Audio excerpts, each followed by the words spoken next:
We are back on Morning Line. Final segment this morning with Davidson County Sheriff Daron Hall. And it was interesting. I took note of this and had a question for him along the lines of an execution coming up for Oscar Smith. It was scheduled to happen last Thursday, I believe. I think it was Thursday. And at the last moment, there was a sudden delay. Not because of an appeal, but because of a protocol issue with one of the 3 drugs used in lethal injection. So Oscar Smith was given a reprieve until they get that worked out, and it will likely be sometime maybe in June he'll be scheduled. But there are always witnesses for executions. It's part of the process. There's usually a media member and other family members if they choose to be there, clergy and the like. You were going to witness this. I don't know, would that have been the first execution you've witnessed?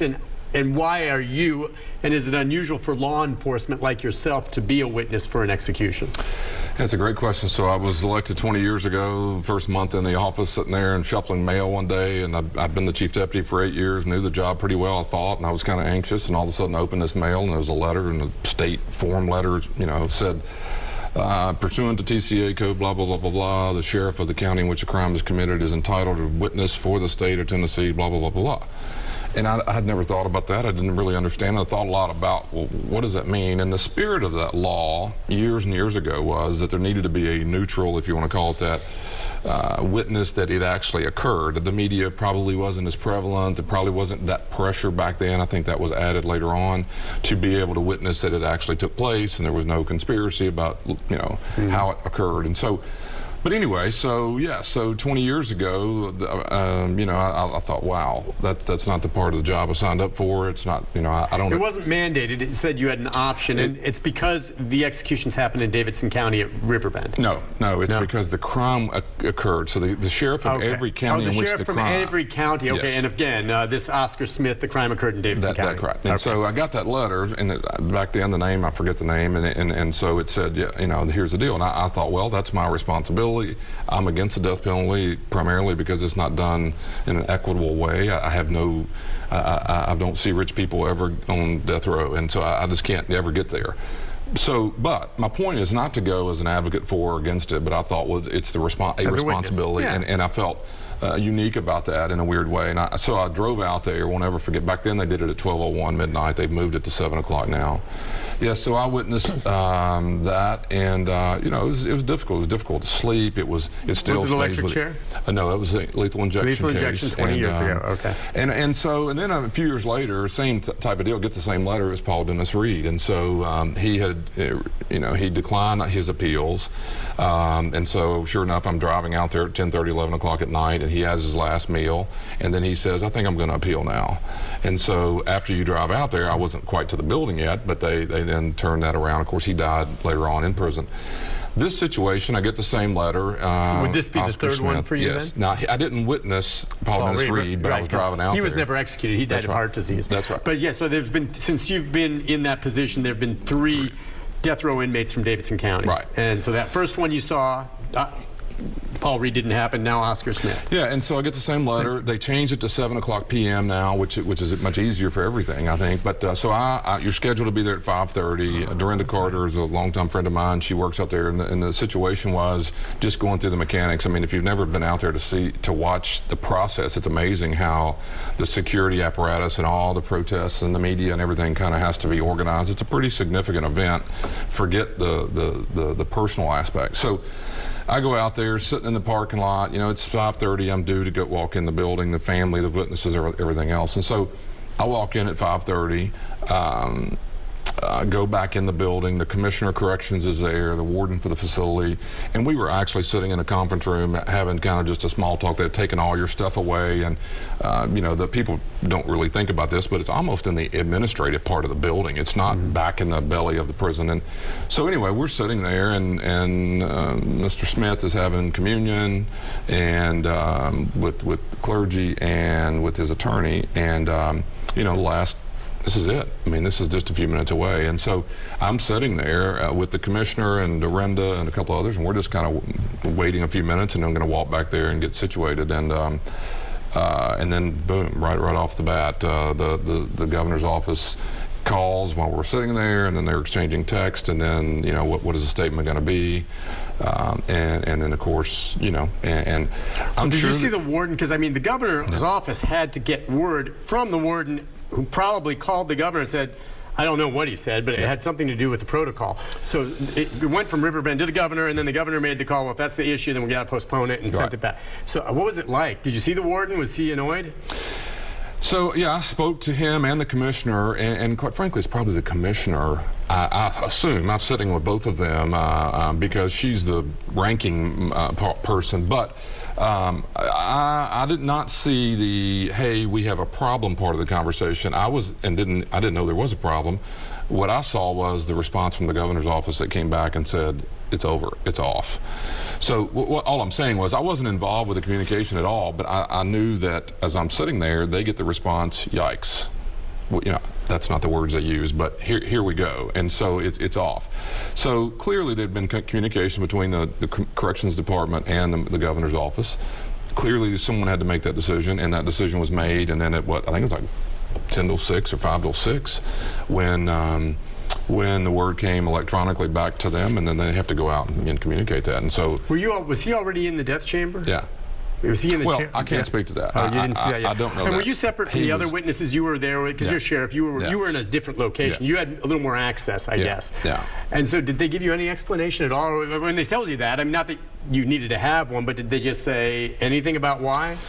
No, they use the words that we've all read now before it was printed, which was, you know, there's a protocol issue, and so that's why it's happening. And the part, to be honest with you, I was kind of in my own mind going, wow, look how close this is and everything else, all this work that had been done for everything. But then they went on and explained to me that, and I may have some of this wrong, but once that stay, or that, what do we call it?